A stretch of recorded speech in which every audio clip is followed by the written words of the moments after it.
got another river crossing. We're gonna see how well I can video it here.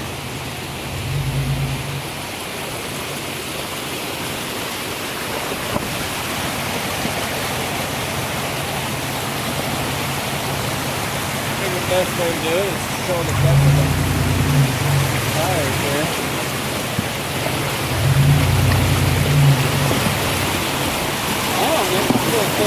Working here.